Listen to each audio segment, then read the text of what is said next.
Licentiate పూర్తి చేసిన తర్వాత డాక్టరేట్ చేయడం జరిగింది. మార్కు సువిశేషంలోని ఒక అంశం మీద, ప్రధానమైన ఆజ్ఞ ఏది అన్నటువంటి అంశం మీద నేను పరిశోధన చేసి నా డాక్టరేట్ థీసిస్ను సబ్మిట్ చేయడం జరిగింది. ఆ తర్వాత నేను పనిచేస్తున్న కాలేజీలోనే నన్ను వైస్ రెక్టర్గా నియమించారు. మొదట 3 సంవత్సరాలు నియమించారు. ఆ తర్వాత మళ్ళీ 3 సంవత్సరాలు, 2 టర్మ్స్ నేను వైస్ రెక్టర్గా పనిచేయడం జరిగింది. ఆ సమయంలో నేను నా ప్రపంచం ఏ విధంగా విశాలమవుతూ వస్తున్నదని నేను వివరిస్తూ ఉన్నాను. అక్కడికి వెళ్ళిన తర్వాత అది ఇంటర్నేషనల్ కాలేజ్. పలు దేశాల నుండి వచ్చేటువంటి విద్యార్థులు, గురువులు ఉన్నారు అక్కడ.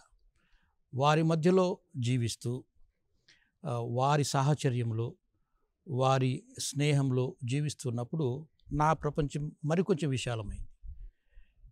ముఖ్యంగా నేను అడ్మినిస్ట్రేషన్లోకి వచ్చినప్పుడు, వైస్ రెక్టర్గా వచ్చినప్పుడు, మరి అక్కడ ఉన్నటువంటి బాధ్యతలు, ముఖ్యంగా వాటికన్లో ఉన్నటువంటి అధికారులతో సంబంధాలు ఉండటము, వారు ఏ విధంగా పనిచేస్తారు, ఇవన్నీ కూడా తెలుసుకోవటము. వీటి ద్వారా క్యాథలిక్ చర్చిలో ఇంత క్రమబద్ధమైనటువంటి ఒక పద్ధతి ఉందా, ఈ విధమైనటువంటి క్రమశిక్షణలో ఈ మన చర్చి నడుస్తూ ఉందా అన్నటువంటిది చాలా ఆశ్చర్యానికి గురి చేస్తుంది. అటువంటి ఒక మంచి వాతావరణంలో నేను రోమ్ నగరంలో 10 సంవత్సరాలు ఉంటామన్నటువంటిది నా భాగ్యంగా, నా అదృష్టంగా నేను భావిస్తున్నాను. అలా 10 సంవత్సరాలు పూర్తయిన తర్వాత, వైస్ రెక్టర్గా పనిచేసిన తర్వాత నేను కడప మేత్రాసనానికి తిరిగి వచ్చాను. ఆ సమయంలో మా బిషప్ గారు, ఎండి ప్రకాశం గారు నన్ను క్రొద్దుటూరు అన్నటువంటి ఒక విచారణలో నన్ను నియమించారు. అక్కడ విచారణ గురువుగా పనిచేస్తూ ఆ ప్రాంతానికి డీన్గా కూడా పనిచేయడం జరిగింది, కన్సల్టెంట్గా పనిచేయడం జరిగింది. ఆ సమయంలో నేను దాదాపు ఇక నా సిల్వర్ జూబ్లీకి నేను దగ్గర పడుతూ ఉన్నాను. వివిధ గురువుల యొక్క జీవితాలు, గురు జీవితంలో వచ్చేటువంటి కష్టాలు, బాధలు, మరి గురువులుగా ఏ విధంగా వాటిని అనుభవిస్తున్నారు, అలాగే వారి యొక్క స్పందన ఏమిటి, ఇవన్నీ కూడా తెలుసుకోవటానికి ఆ సంవత్సరం నాకు ఎంతో తోడ్పడింది. ముఖ్యంగా ప్రొద్దుటూరు విచారణలో పనిచేస్తున్నప్పుడు అక్కడ ఉన్నటువంటి ప్రజల యొక్క మంచితనము, వారిలో ఉన్న భక్తి విశ్వాసాలు, ఇవన్నీ కూడా నన్ను చాలా ఆకట్టుకున్నాయి. ఎందుకంటే రోమ్ నగరంలో ఇటాలియన్ ప్రజల యొక్క భక్తి విశ్వాసాలు చూశాను. మద్రాసు నగరంలో తమిళ ప్రజల్లో ఉన్నటువంటి భక్తి విశ్వాసాలు చూశాను. అలాగే మన తెలుగు క్రైస్తవులు ఉన్నటువంటి భక్తి విశ్వాసాలు, ఇవన్నీ కూడా నాలో ఎంతో ఉత్సాహాన్ని నింపాయి. ఒక గురువుగా నేను మంచి సేవ చేయాలి, ప్రజలకు తగినంతగా సేవ చేస్తూ వారికి దైవవాక్యాన్ని వినిపించాలి అన్నటువంటి ఒక మంచి పట్టుదల నాలో ఆ విధంగా క్రమక్రమంగా పెరుగుతూ వచ్చింది. ఆ నేపథ్యంలోనే నేను రచనలు చేయాలి అన్నటువంటిది కూడా నాకు మొదటి నుండి కూడా ఒక అభిలాష నాలో. అది నేను రోమ్ నగరంలో ఉన్నప్పుడే మొదలుపెట్టాను, తెలుగులో వ్రాయటం మొదలుపెట్టాను. అలా వ్రాస్తూ మొట్టమొదటిగా అంచు తాకితే చాలు అన్నటువంటి పుస్తకాన్ని రాశాను.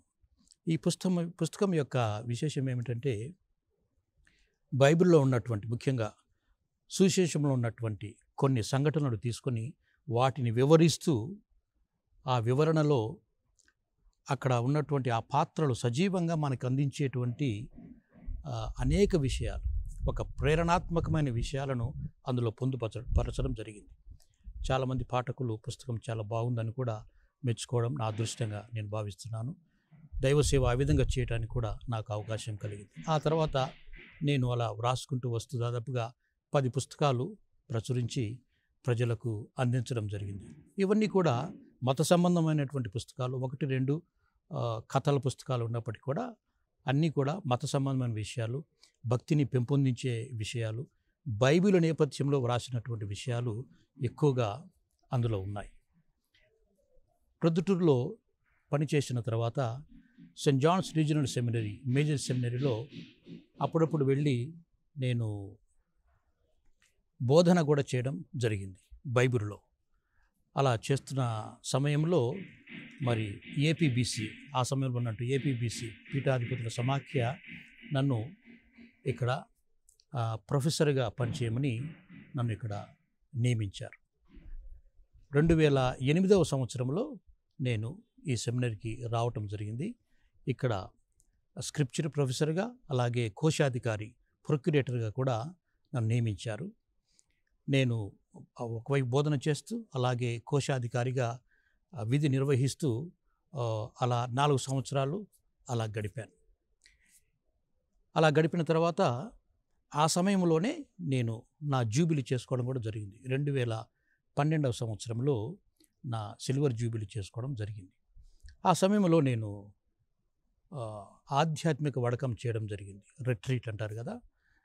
ఆ సమయంలో నేను గురు జీవితం అంటే ఏమిటి, గురు జీవితంలో కలిగేటువంటి అనేకమైనటువంటి కష్టాలు, అలాగే దేవుడు ప్రసాదించేటువంటి అనేక మంచి సందర్భాలు, ప్రోత్సాహకరమైన సందర్భాలు, ఇవన్నీ కూడా నేను ఆలోచించుకుంటూ ఉండేవాడిని. కొంతమంది గురువులు ముఖ్యంగా వారి జీవితంలో మనకు అనిపిస్తూ ఉంటుంది, అనుకుంటారేమో కొంతమంది, వీరికేం కష్టాలు లేవు కదా, వీరికేం బాధ లేదు కదా అనుకుంటుంటారేమో. కానీ చాలా పొరపాటు. గురువులకు వారికి సంబంధించినటువంటి కష్టాలు వారికి ఉన్నాయి. ముఖ్యంగా మదన పడేటువంటి విషయాలు చాలా ఉంటాయి వారికి.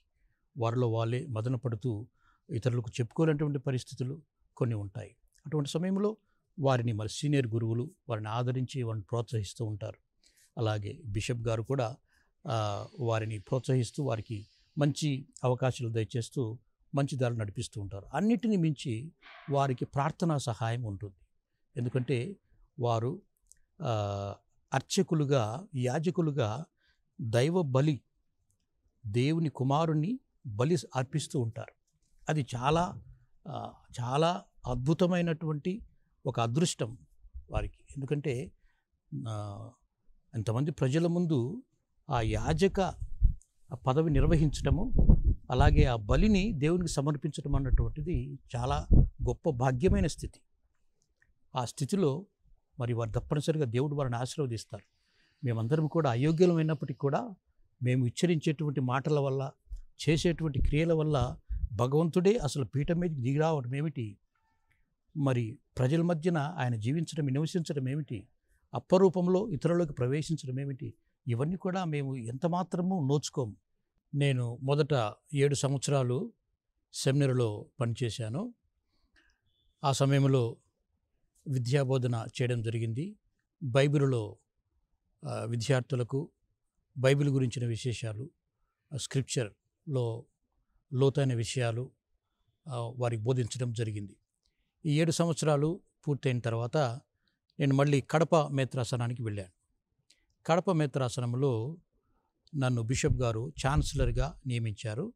అలాగే కడప టౌన్లో ఉన్నటువంటి మాసాపేట అన్నటువంటి విచారణలో నన్ను విచారణ గురువుగా వాళ్ళు నియమించారు.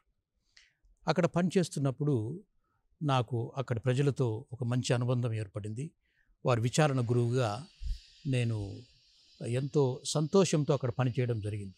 మంచి క్రైస్తవులు, అలాగే భక్తి కార్యక్రమాలలో ఎంతో ఆసక్తి ఉన్నవారు, దైవ కార్యక్రమాలలో చురుకుగా పాల్గొనేటువంటి వారు, పాటలు చక్కగా పాడుతూ ఎంతో భక్తిని ప్రదర్శించేటువంటి ఒక సంఘము నాకు అక్కడ దొరికింది.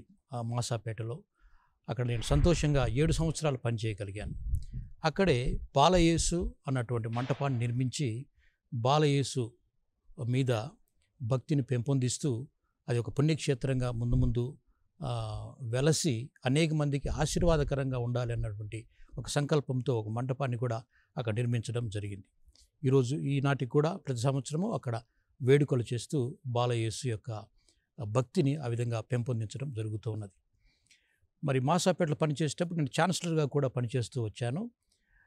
ఛాన్సలర్గా పనిచేస్తూ వచ్చినప్పుడు నేను వివిధ విచారణలకు వెళ్ళి పూజలు చేయటము, ప్రజలతో కలిసి మాట్లాడటము, ముఖ్యంగా గురువులను సందర్శించి మరి వారి నుండి నేర్చుకోవడము, అలాగే నాకు తెలిసిన విషయాలు వాళ్ళకి చెప్పడము, ఈ విధంగా నేను ఆ ఛాన్సలర్ పదవిని నిర్వహిస్తూ వచ్చాను. అలాగే కడప మేత్రాసనంలో ఆరోగ్యమాత సభ ఉన్నది. సిస్టర్స్, కన్యాస్త్రీల యొక్క సభ బిషప్ అరుళయ్య గారు ప్రారంభించారు. వారు ఆరోగ్యమాత పుణ్యక్షేత్రంలోనే వారి మదర్ హౌస్ను ఏర్పాటు చేసుకొని అక్కడ వారు దైవ సేవ చేస్తున్నారు. అలాగే మన ఆంధ్ర ప్రాంతంలోనూ, ముఖ్యంగా కడప మేతరాసనంలో వివిధ ప్రాంతాలలో వివిధ రంగాలలో సేవలు వాళ్ళు అందిస్తూ ఉన్నారు. అలాగే ఇప్పుడు ప్రస్తుతం అమెరికా దేశంలో కూడా వారు కొన్ని చోట్ల ఉంటూ దైవ సేవను చేస్తూ ఉన్నారు. ఆ సభకు నన్ను డైరెక్టర్గా కూడా నియమించారు. మరి వారితో కూడా కలిసి పనిచేయటము, మరి వారి సభలో కావలసినటువంటి ఆధ్యాత్మిక సేవను అందించటము, వారికి తగిన సలహాలు అందివ్వటం కూడా నా అదృష్టంగా భావిస్తున్నాను. ఎందుకంటే చాలామంది మంచి కన్యాస్త్రీలు అందులో దైవ సేవ చేస్తూ, మానవ సేవ చేస్తూ, అనేక రంగాలలో వారి యొక్క ప్రతిభను ప్రదర్శిస్తూ వారు ముందుకు వెళుతున్నారు. మరి భగవంతుడు ఆ సభను ఆశీర్వదించాలని కూడా నేను మనసారా కోరుకుంటున్నాను. అక్కడ 7 సంవత్సరాలు పనిచేసిన తర్వాత నన్ను మళ్ళీ సెయింట్ జాన్స్ రీజనల్ సెమినరీలో స్క్రిప్చర్ ప్రొఫెసర్గా మళ్ళీ నన్ను నియమించారు. నేను తిరిగి సెయింట్ జాన్స్ సెమినరీ హైదరాబాద్కు రావటం జరిగింది. ఇక్కడ ప్రస్తుతం నేను 2వ సంవత్సరము కొనసాగిస్తూ ఉన్నాను. నేను సెమినరీలో పనిచేస్తున్నప్పుడు నాకు ఎక్కువగా నన్ను ఆకట్టుకునే విషయం ఏమిటంటే, విద్యార్థులలో ఉన్నటువంటి ఒక మంచి పట్టుదల, వారిలో అనేక ప్రతిభా విశేషాలు ఉంటాయి. ముఖ్యంగా చదువుకోవటంలో వాళ్ళు చక్కని ఆసక్తిని చూపుతారు. చదువులో వారు చూపించేటువంటి ఆసక్తి, ఒక నిలకడ, ఒక పట్టుదల, బాగా చదువుకోవాలి అన్నటువంటిది, చెప్పేటువంటి విషయాన్ని అవగాహన చేసుకోవటం, తిరిగి ప్రశ్నించటం, అలాగే పరీక్షలు నిర్వహించినప్పుడు చక్కగా వ్రాయటము, ఇవన్నీ కూడా చాలామందిలో గొప్పగా గమనిస్తూ వచ్చాను. ఒక చదువు ఒక్కటే కాదు, మిగతా రంగాలలో కూడా, ఉదాహరణకు సంగీతంలో చాలా ప్రతిభా విశేషాలు కలిగినటువంటి సెమినరియన్స్ బ్రదర్స్ ఉన్నారు. మీరు చూస్తే సెయింట్ జాన్స్ సెమినరీ సంగీతానికి కూడా ఒక మంచి పేరు ఉన్నటువంటి సెమినరీ. ఇక్కడ సంగీతాన్ని సాధన చేస్తూ ముందు చక్కగా పాటలు పాడేటువంటి గురువులు మన మధ్య ఉన్నట్లు మనం గమనిస్తూ ఉంటాం. అలాగే ఇతర రంగాలలో కూడా రచనలు చేయటానికి సెమినరీలోనే లోకానికి నేనే వెలుగు అన్నటువంటి ఒక పత్రికను నిర్వహిస్తూ ఉన్నాము. అందులో సెమినరియన్స్ బ్రదర్స్ వ్యాసాలు వ్రాస్తూ రచనా రంగంలో కూడా ముందుకు వస్తున్నారు. అలాగే పాటలు పాడేదానికి, పాటలు రచన చేయటానికి, సంగీతాన్ని సమకూర్చడానికి వారికి అవకాశాన్ని కల్పిస్తూ కూడా వివిధ రంగాలలో వివిధంగా మేము అక్కడ ఉన్నట్టు ప్రొఫెసర్స్ కృషి చేయడం కూడా జరుగుతూ ఉన్నది. ఈ విధంగా విద్యార్థుల యొక్క వారిలో ఉన్నటువంటి ప్రతిభా విశేషాలను వెలికితీసి వాటికి సానబెట్టి అభ్యాసం చేయించి, సాధన చేయించి, ముందు వారు సమాజానికి భక్తి కార్యక్రమాలలో ఎంతో ఉపయోగకరంగా జీవించడానికి వారిని ఈ విధంగా మలచడం జరుగుతూ ఉంది. ఈ విధమైన సేవ చేయటం అన్నటువంటిది కూడా నా అదృష్టంగా భావిస్తున్నాను. ఎందుకంటే ఇంతమంది యువకులు దైవ సేవ చేయాలి, మా జీవితాన్ని దేవునికి సమర్పించుకోవాలి అన్న పట్టుదలతో ఇక్కడికి రావటం, మరి కుటుంబాలను త్యజించి వారు ఎంతో పట్టుదలతో గురువులం కావాలి అన్నటువంటి ఆ అంకిత భావంతో వారు అనేక విధాలలో తమను తాము క్రమశిక్షణగా రూపొందించుకుంటూ, చదువుకుంటూ, అన్నిటినీ మించి ప్రార్థనా జీవితం జీవిస్తూ బైబిలు మరి ఇతర విషయాలు చదువుకుంటూ ఒక మంచి భవిష్యత్తులో మంచి గురు జీవితానికి ఒక మంచి సోపానం, ఒక మార్గం ఏర్పాటు చేసుకుంటూ ముందుకు వెళ్ళడం అన్నది, వారికి సహకరించడం అన్నటువంటిది ఎంతో అదృష్టంగా నేను భావిస్తున్నాను. ఈ విధమైనటువంటి కార్యక్రమాలు ఈ సెమినార్లో నిర్వహిస్తూ, ముఖ్యంగా బోధనా కార్యక్రమాన్ని చేస్తూ వచ్చేటువంటి క్రొత్త విషయాలు, బోధనలో ఇంకా బైబిల్లో ఏం పరిశోధన చేస్తున్నారు, క్రొత్త విషయాలు ఏమి వ్రాస్తున్నారు, ఏమి తెలుసుకుంటున్నారు అన్నటువంటి విషయాలు తెలుసుకుంటూ వారికి సహాయకారిగా ఉంటూ మరి శిక్షణలో ఒక భాగంగా ఉండటం అన్నది నాకు అదృష్టంగా భావిస్తూ, గురు జీవితంలో దేవుడు నన్ను ఈ విధంగా నడిపిస్తున్నాడు అన్నటువంటి ఒక మంచి భావంతో నేను ఉన్నాను.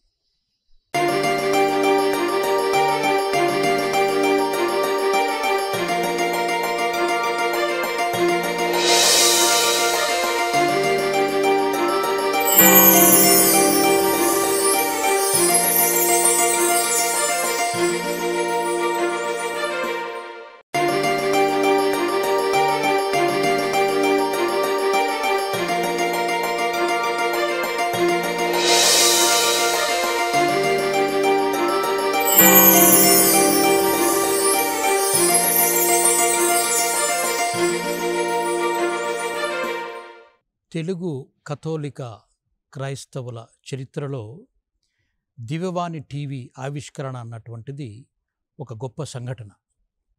ఎందుకంటే ఎన్నో టీవీలు ప్రచార సాధనాలుగా పనిచేస్తూ ఉన్నాయి. ముఖ్యంగా మన ప్రొటెస్టెంట్ సోదరుల యొక్క కార్యక్రమాలు నిర్వహించబడుతూ ఉన్నాయి. మనకంటూ ఒకటి లేదే అంటూ తెలుగు కథోలిక క్రైస్తవులు మదన పడుతూ ఉండేవారు.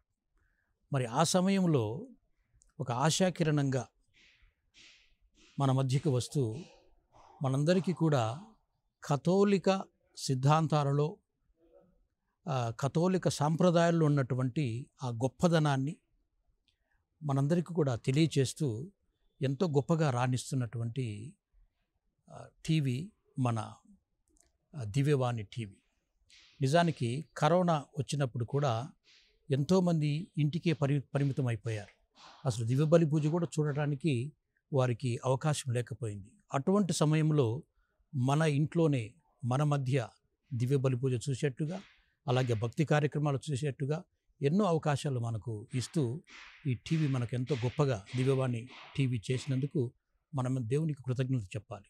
ఈ దిశగా దీన్ని ఆవిష్కరించి మనందరికీ కూడా తోడ్పడినటువంటి పీఠాధిపతులను మనం వాళ్ళను ఎంత గొప్పగా కొనియాడాలి. వారు చేసినటువంటి త్యాగాలు, వారు సంకల్పించినటువంటి గొప్ప సంకల్ప భావం, ఈ విధంగా మనకు ఒక టీవీని తీసుకురావటం అన్నటువంటిది చాలా సంతోషదాయకమైనటువంటి విషయం. అలాగే ఇప్పుడు ఎన్నో కార్యక్రమాలు ఈ టీవీ ద్వారా మనం చూస్తూ ఉన్నాం. అందులో నేను కూడా ఒక కార్యక్రమాన్ని చేశాను. దాని పేరు సంజ్ఞలు సూచికలు అన్నటువంటిది. దాని యొక్క విశేషం ఏమిటంటే, మనం గుడికి వెళ్తాం. వెళ్ళినప్పుడు అక్కడ కొన్ని సంజ్ఞలు కనిపిస్తాయి. ఉదాహరణకు అక్కడ ఒక డేగ, ఒక గ్రద్ద బొమ్మ కనిపిస్తుంది. దాని యొక్క అర్థం ఏమిటి? అలాగే పిఎక్స్ అన్నటువంటిది కనిపిస్తుంది, అక్షరాలు కనిపిస్తాయి. దాని అర్థం ఏమిటి? అలాగే గురువు వేసుకున్నటువంటి వస్త్రాల మీద రకరకాల బొమ్మలు కనిపిస్తాయి, అలాగే అక్షరాలు కనిపిస్తాయి. వాటి అర్థం ఏమిటి? వీటన్నిటి కూడా వివరిస్తూ నేను కార్యక్రమాన్ని రూపొందించి ప్రసారం చేయడం జరిగింది. ఆ కార్యక్రమం కూడా ప్రజలు ఎంతో గొప్పగా ప్రేక్షకులు ఆ కార్యక్రమాన్ని ఆదరించారు. దాని పేరు సంజ్ఞలు సూచికలు. దాన్ని నేను పుస్తక రూపంలో కూడా తీసుకురావడం జరిగింది. రెండవదిగా కడప మేత్రాసానికి చెందినటువంటి ఫాదర్ గుడిమె జేసుదాస్, ఫాదర్ ఇసుకల ఆనంద్, వీరి సహకారంతో మేము ముగ్గురం కలిసి పాడనా నీ చరితం అన్నటువంటి ఒక కార్యక్రమాన్ని కూడా రూపొందించాం. ఇందులో ఏం చేశామంటే, మేము చేసినటువంటి రచనలు, పాటలు, ఆ పాటలను తీసుకొని దాన్ని విశ్లేషించడం జరిగింది. అందులో ఉన్నటువంటి భావాన్ని చెప్పడం జరిగింది. అలాగే ఎవరు దాని సంగీతాన్ని రూపొందించారు, దాని అర్థం ఏమిటి, ఎక్కడ ఏ విధంగా దాన్ని పాడాలి, దాని వెనుకున్న భావం ఏమిటి, ఇవన్నీ కూడా వివరిస్తూ ఆ పాటలను ఒకవైపు పాడిస్తూ వివరిస్తూ చేయడం జరిగింది. ఆ కార్యక్రమం కూడా పాడనా నీ చరితం అన్నటువంటి కార్యక్రమం కూడా గొప్పగా ప్రజాదరణ పొందింది. అది మా అదృష్టంగా భావిస్తాము. ముందు భగవంతుని దయ ఉంటే ఇటువంటి మంచి కార్యక్రమాలు చేస్తూ దేవుని యొక్క సేవ చేయటానికి, ప్రజలకు అందుబాటులో ఉండటానికి కూడా మనసారా ప్రయత్నిస్తామని తెలియజేస్తున్నాను. తెలుగు కథోలిక క్రైస్తవ ప్రపంచంలో ఎంతోమంది నిష్ణాతులైనటువంటి గురువులు పనిచేశారు. వారు అందించినటువంటి సేవలను బట్టి ఈరోజు మనకు ఉభయ తెలుగు రాష్ట్రాలలో కథోలిక మతము ఎంతో గొప్పగా ఈనాటి కూడా రాణిస్తూ ఉందంటే అది వారి యొక్క సేవా ఫలితమే అని చెప్పుకోవాలి. గురువులు ఈ విధంగా వారి సేవ చేస్తూ మంచి విధంగా ప్రజలలో దైవభక్తిని పెంపొందిస్తూ మంచి విలువలతో కూడిన జీవితం జీవించాలని బోధించడము, ఆ విధంగా కృషి చేయడము ఎంతో అవసరం. దీనికి సంబంధించినంత వరకు తల్లిదండ్రులు కూడా ఆలోచించాలి.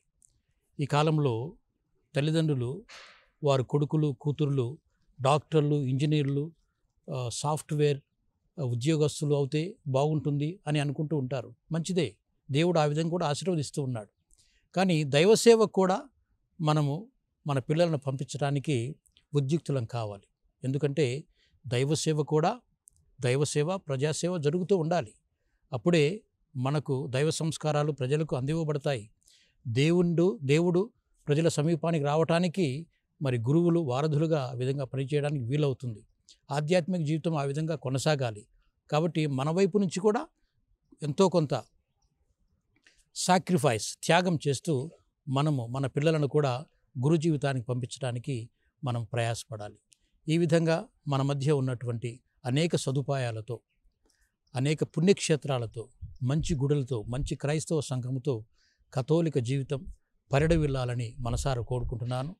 దేవుని యొక్క ఆశీస్సులు ఈ విధంగా మనందరినీ ఆశీర్వదిస్తూ, మనందరికీ కూడా మంచి వెలుగును ప్రసాదిస్తూ ముందు జీవితంలో మన ప్రజలు ముందుకు వెళ్ళాలని నేను మనసారా కోరుకుంటున్నాను.